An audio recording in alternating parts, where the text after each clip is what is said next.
ကိုဘာပဲလှုပ်လို့ကောင်းတာလှုပ်လို့မကောင်းတာလှုပ်လို့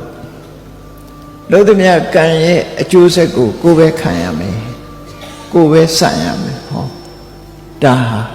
သူ့ရဲ့အမွေခံပဲကံရဲ့အမွေခံပဲဖြစ်ရမယ်လို့ဒီအမြင်ကိုမြင်မှုလို့ရတယ်ဒါကိုကမ္မတက္ကတာသမာဓိဋ္ဌိလို့ခေါ်တယ်ကိုလှုပ်တာကိုတည်းသာသက်ဆိုင်တယ်လို့မြင်တဲ့အမြင်ဟာဘလို့တမိုးရှိတယ်လဲစဉ်းစားကြည့်စัจ jit နဲ့တွေးကြည့်ကိုလှုပ်တာကိုနဲ့မပတ်သက်ဘူးလို့ငင်းွယ်လိုက်တဲ့ပုဂ္ဂိုလ်တယောက်ဟာတူတော်လူကောင်းဖြစ်ဖို့မရှိနိုင်ဘူး။ဘာကြောင့်လို့ဆိုတော့ကိုလှုပ်တာကိုနဲ့မပတ်သက်ဘူးလို့ဆိုတဲ့အမြင်ရှိရင်ကောင်းတာလုပ်လဲကောင်းတာရမှာမဟုတ်ဘူးမကောင်းတာလုပ်ရင်မကောင်းကျိုးမခံရဘူးဆိုတဲ့ပုဂ္ဂိုလ်တယောက်တည်းသူလှုပ်ချင်တာတွေလှုပ်တော့မှာပေါ့သူလှုပ်ချင်တာအကောင်လားအဆိုးလားဆိုတာလူဆိုတာအဆိုးကိုသာလှုပ်တာများတယ်လွယ်တာကအဆိုးကလွယ်တာဟုတ်နော်အဲ့တော့အဆိုးကိုလှုပ်တဲ့ဆိုကြတဲ့ကသူကလူတော်လူကောင်းဖြစ်ဖို့မရတော့နော်ဒါကြောင့်ကောင်းတာလုံးမှကောင်းကျိုးရတယ်မကောင်းတာလုပ်ရင်မကောင်းကျိုးရလိမ့်မယ်ဆိုတဲ့ကမ္မတက္ကတာသမာဓိဋ္ဌိအမြင်ဟာလူတော်လူကောင်းဖြစ်အောင်လမ်းခင်းပေးထားတာဖြစ်တယ်အကယ်၍တချို့ပုဂ္ဂိုလ်တွေမြင်တယ်လို့ပေါ့ကောင်းတာလုပ်တယ်ကောင်းတာမဖြစ်ပါဘူးဆိုးတာလုပ်တယ်ဆိုးတာမဖြစ်ပါဘူးမဟုတ်တာလုပ်တဲ့လူတွေကြီးပွားနေတယ်ဟုတ်တာလုပ်တဲ့လူတွေဆင်းရဲနေတယ်ဆိုတဲ့ဒီအတွေးလေးနဲ့ကံကရေးကျိုးကိုညှင်းပယ်မှုတွေနဲ့ဖြစ်တတ်သေးတယ်ပေါ့နော်သို့တော့စဉ်းစားရမှာအခုတည်းပင်ဆိုင်ဒီနေ့ဆိုင်ဒီနေ့အပင်ပေါက်ပြီးတည်းသီးစားရပါမလားမစားရဘူးအချိန်ဆိုတာရှိသေးတယ်နော်အချိန်ဆိုတာရှိသေးတယ်ဆိုတာလုပ်ပြီးကောင်းကျိုးချမ်းသာရနေတဲ့ပုဂ္ဂိုလ်ဟာရှေးတုန်းကအကျိုးဆက်တွေကိုခံစားနေတာသာဖြစ်တယ်ပေါ့ကောင်းတာလုပ်ပြီးဒုက္ခရောက်နေတဲ့လူတယောက်ဟာလည်းပဲရှေးရခင်ကလုပ်ခဲ့တဲ့အကျိုးဆက်တွေကိုခံစားနေရခြင်းသာဖြစ်တယ်လို့ဒီလိုနားလည်ပြီးတာဖြစ်တယ်အဲ့ဒါလို့နားမလည်ဘူးဆိုလို့ရှိရင်ကံကံရဲ့အကျိုးညှင်းပယ်တဲ့ပုဂ္ဂိုလ်ဖြစ်သွားနိုင်အဲ့တော့ကိုယ့်ဘဝကိုဆန်းစစ်ကြည့်လူတိုင်းဟာကိုယ့်ဘဝကိုဆန်းစစ်ရမှာကမ္မတက္ကတာသမာဓိဋ္ဌိနဲ့ဟုတ်ပြီကောင်းတာလုပ်ရင်ကောင်းကျိုးရတယ်မကောင်းတာလုပ်ရင်မကောင်းကျိုးရတယ်ဆိုထို့တွေဟာဘာတွေလုပ်နေတယ်တနေ့တာမှာကောင်းတာတွေကြီးလုပ်တာလားဆိုးတာတွေရောလုပ်သလားကိုယ့်ကိုအမှန်သိအောင်ကြိုးစားဖို့လို့မြတ်စွာဘုရားကတော့ဟောတယ်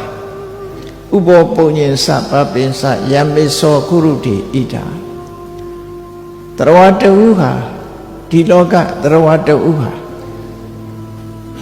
ပပလို့ဆိုတဲ့မလို့တင်တာတွေလည်းလုပ်တယ်ပုံညလို့ဆိုတဲ့လို့တင်တာတွေလည်းလုပ်တယ်ကောင်းတာလည်းလုပ်တယ်ဆိုးတာလည်းလုပ်တယ်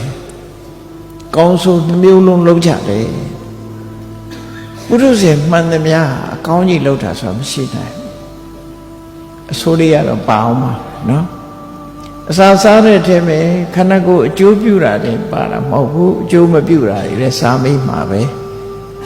အဲ့တော့ပုထုဇဉ်ဆိုတဲ့အဓိပ္ပာယ်ကမကောင်းတာအဖြစ်များလို့ပုထုဇဉ်ခေါ်တာဟုတ်ပုထုဇနမကောင်းတာတွေဖြစ်များနေတယ်အဲ့ဒါကိုပြောင်းပြစ်နိုင်အောင်ကြိုးစားကိုယ့်ကိုယ်ဆင်ញင်သုံးသပ်ပြီးဒီတစ်ခုလှုပ်တယ်ဆိုဟုတ်ပြီကောင်းတာလည်းလှုပ်တယ်ဆိုးတာလည်းလှုပ်တယ်လှုပ်ပြီးပြီးသွားရလားဆိုဘယ်ပြီးမလဲတင်ညိတတတက္ကံဟောတိကိုလှုပ်တဲ့ကံတရားတွေဟာကိုယ့်ရဲ့ရင်ထဲနှလုံးထဲမှာအယိတ်ထင်ပြီးတော့ကြံ့ရစ်ပြီးနော်ပျောက်သွားတာမဟုတ်ဘူးပုံရိပ်တွေထင်သွားပြီလို့သူဆိုလို့တယ်ခေတ်အခြေအနေနဲ့နားလည်အောင်ပြောလို့ရှိရင်ရှင်ထဲမှာ CCTV တက်ထားတယ်လို့သာမှတ်တာမကောင်းတာလုပ်ပြီးလိန်လို့မရဘူးကောင်းတာလုပ်ရင်လည်းလိန်လို့မရဘူးနော်ချင်းထက်မဲ့တော့မကြိုးစားနဲ့အဲ့ဒီမှာဘာလုပ်လူတွေရဲ့ရင်ထဲမှာမှတ်တမ်းတင်တာရှိတယ်မှတ်တမ်းတင်ပြီးသားဖြစ်သွားတယ် ကောင်းတဲ့ပုံရိပ်တွေမကောင်းတဲ့ပုံရိပ်တွေဟာရှင်ထဲမှာရောက်သွားအဲ့တော့ကိုလို့သမျှတွေဟာနောက်ဘဝပါသွားဖို့ဆိုတာဘယ်နေရာမှာရှိနေတာတော့လို့မေးကြည့်နှလုံးသားထဲမှာရှိနေတာလားအုံနောက်ထဲမှာရှိနေတာလားအုံနောက်ဆိုတာပြက်ချင်ပြက်သွားတာပဲလေနှလုံးသားဆိုတာလဲခွဲစိတ်ကုသရတာမျိုးတွေရှိရတယ်သိရင်အုံနောက်ကလည်းလုံးမလုံးတော့နှလုံးကလည်းလုံးမလုံးတော့အဲ့ဒီအုံနောက်နဲ့နှလုံးကလည်းသိရင်မိတကြိုတဲ့ထဲပါမသွားဘူးလားဒါပြင်ကံတရားတွေများပါသွားမလားအုံနောက်ထဲမှာနှလုံးသားထဲမှာပါသွားမလားအဲ့ပါသွားရင်တော့အေးတာပေါ့နော်တပွားတယ်မြတ်စွာဘုရားကတင်ညိတတတကံဟောတိတဲ့ကိုလို့တာကိုထဲမှာကိုပုံရိပ်တွေကိုရသွားတယ်ဘယ်မှာဒီပုံရိပ်တွေထင်သွားတော့ဆိုကုသိုလ်အကုသိုလ်ကံရဲ့ပုံရိပ်တွေစိတ်အစဉ်မှာဖြစ်သွားတာ mental process လို့ခေါ်တယ်စိတ်အစဉ်နဲ့နော်စိတ်ရဲ့ဖြစ်စဉ်ကြီးတွေမှာဒီအေယဝတိမြေကြီးစီးဆင်းနေတဲ့အချိန်မှာမြေကြီးကစီးနေမပြတ်စီးနေအဲ့ဒါလိုပဲကိုယ့်ရဲ့ရင်ထဲမှာစိတ်အစဉ်ကြီးကမပြတ်ရှိနေအဲ့ဒီမပြတ်တဲ့စိတ်အစဉ်ထဲမှာပုံရိပ်တွေပါသွားပြီအဲ့ပုံရိပ်တွေဘယ်လိုလုပ်လိုက်ပြီးတော့ဖြတ်လို့ရအောင်ညာနိုင်နော်မရနိုင်ဘူး CCTV နဲ့ဟာတော့ဖြုတ်ပြီးတော့ဖြောင်းလို့ရသေးတယ်ရင်ထဲဟာတော့ဖြောင်းလို့မရဘူးဒါမှပဲအဲ့တော့ဒီဘဝထင်တဲ့ပုံရိပ်တွေဟာလူသေးသွားတော့ပျောက်သွားရောလားလို့ဆိုရသော်ဗျာတင်္ဆအာရယခိစ္စတိဒီပုံရိပ်တွေဟာသူနဲ့အတူပါသွားလိမ့်မယ်တဲ့ပါသွားမှာပဲတင်္ဆကအနုကံဟောတိဒါတွေကနောက်ကဘဝတန်တဲ့အဆက်ဆက်မှာပါသွားပြီအရေးပမာလိုက်နေမှာဖြစ်တယ်ဒါကြောင့်မို့ပုံရိပ်မကောင်းတဲ့ပုဂ္ဂိုလ်တွေဟာဆင်းရဲဒုက္ခနဲ့ကြုံတွေ့ရပြီပုံရိပ်ကောင်းတဲ့ပုဂ္ဂိုလ်တွေသာချမ်းသာဒုက္ခရရှိမှာဖြစ်တယ်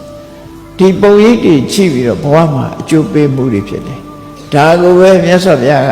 ရှံကမံဂရိတန္တိကလျာဏဝပပကံဝတတ္တကမ္မတဒါဒါဘဝိတန္တိဆိုတာဒါကိုဟောတာနော်ကောင်းတာလှုပ်လို့မကောင်းတာလှုပ်လို့ထိုလှုပ်တဲ့ညကုသိုလ်ကံအကုသိုလ်ကံတို့ရဲ့အမွေကိုလှုပ်သူခံရမယ်ဆိုတာဒါအဲ့ဒါကံကံအကျိုးလက်ခံတယ်ဆိုရင်မြတ်စွာဘုရားရဲ့ဆုံးမတရားအလို့လက်ခံထားတဲ့ကမ္မတက္ကတသမာဓိဋ္ဌိအမြင်ရှိမှဘုဒ္ဓဘာသာဆိုတာဖြစ်နိုင်တယ်လို့မှတ်ပါကမ္မတက္ကတသမာဓိဋ္ဌိအမြင်မရှိရင်ဘုရားဘာသာမဖြစ်ဘူးဘုရားတရဏံကိစ္ဆာမိဆိုနေပေမဲ့လို့ကံမယုံကြည်ဘူးဆိုရင်ဘုရားဘာသာဆက်ဖြစ်ဖို့မြတ်စွာဘုရားကိုယ်တိုင်ကံကံဤကျိုးအလေးနဲ့ထားပြီးအခြေခံအဖြစ်ဟောကြားခဲ့တာဖြစ်တယ်ဒါကြောင့်မို့ကံကံဤကျိုးယုံကြည်လက်ခံခြင်းဆိုတဲ့သိမြင်ခြင်းဆိုတဲ့ကမ္မတက္ကတသမာဓိဋ္ဌိရှိရမယ်